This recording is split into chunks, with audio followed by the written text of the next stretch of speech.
esteemed dignitaries, management, teachers and students of SIES institutions, friends, Namaskar. And let me begin by thanking the South Indian Education Society, SIES, for this exceptional honor. It is special because the award being given by one of the oldest educational societies of our country. But even more so, since it is named after a great spiritual figure of our times, Mahaswami, Sri Chandrasekarendra Saraswathi. We all know that Mahaperiyar led our spiritual awakening at a critical juncture of our contemporary history. Egalitarian in his outlook and inclusive in his precepts, the sage of Kanchipuram was the very epitome of leadership in spiritual and public life. Friends, the profound influence of the Mahaswami is felt even today by all of us on so many issues. What perhaps resonates most strongly is the manner in which he espoused our culture, traditions, and heritage. Let us not forget that he was one of the earliest to adopt Khadi in support of Mahatma Gandhi's call for Swadeshi. Throughout his life, he remained deeply focused on the interests of the nation and societal well-being. At the same time, he had a strong international outlook.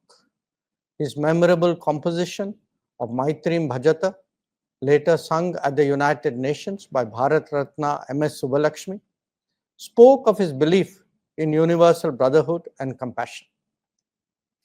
He interacted with thinkers and scholars from different parts of the world and all walks of life.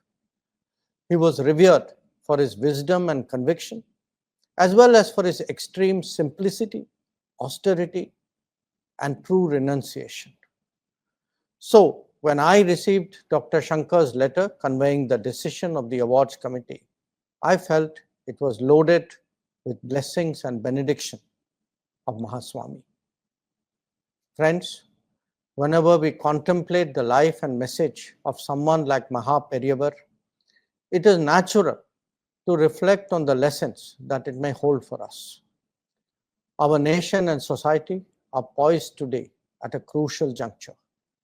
On the one hand, the last decade has demonstrated that we have the capabilities, the confidence, and most importantly, the commitment to advance development across broad fronts. We have shown that age-old problems of poverty, of discrimination, of lack of opportunity, all of them can indeed be addressed. On the global stage, we have established ourselves as an independent power, but one committed to global good, especially the well-being of the global South. At the same time, however, the constraints and limitations that have long been our bane still remain in play. There are viewpoints and ideologies which are more pessimistic, divisive, and even denigrating of ourselves.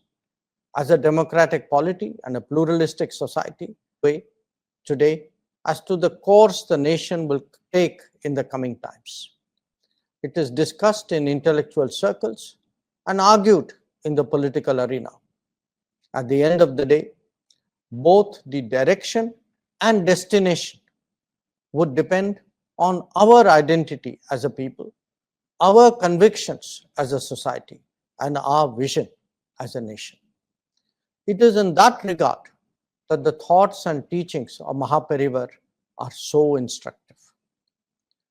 Friends, if there is a single concept that is the fulcrum of this process, it is the belief in Bharat. What that signifies is a determination to capture the full value of our past civilization, rather than allow ourselves to be defined by others. For too long, we were schooled to visualize modernity and progress as a rejection of our heritage and traditions. Perhaps this came from affinity for imported models, or perhaps it was a discomfort with our own practices. But now as the deepening of democracy has thrown up more authentic voices in every domain, we are rediscovering ourselves. And in that process, we are also finding again our own persona. It is the deep inherent unity of our existence that has allowed diversity to flower in our land. This should never be misportrayed as a negotiation between parts that are actually so integral. Nor can our great nation be projected as an idea. On the contrary, it is a timeless reality and an enduring feature in a changing world. Friends, a direct consequence of this development is greater assertion of our sense of independence.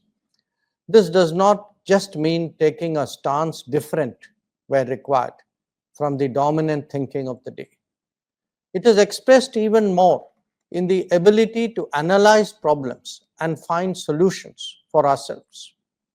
Examples of this mindset are very diverse because they span so many domains and address new situations every day. In foreign policy, for example, it could be advocacy of diplomacy and dialogue during a conflict when much of the world has actually turned its back on it. Equally, it may mean uncompromising opposition to terrorism and hostage-taking when others, for political convenience, may choose to gloss over it. Or for that matter, stand up for the African Union in the G20 or for the Global South during the COVID pandemic. Independence should also never be confused for neutrality. We will do whatever is right in our national interest and for global good without being intimidated to conform. In the final analysis, Bharat can never permit others to have a veto on its choices. Friends, we are an exceptional nation, and we are exceptional because we are a civilizational state.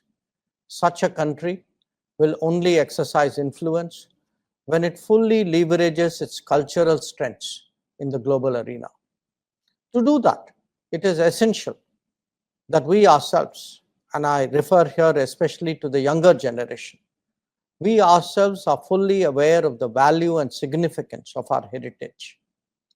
This can be articulated at various levels, but most important, should have an impact at the societal one.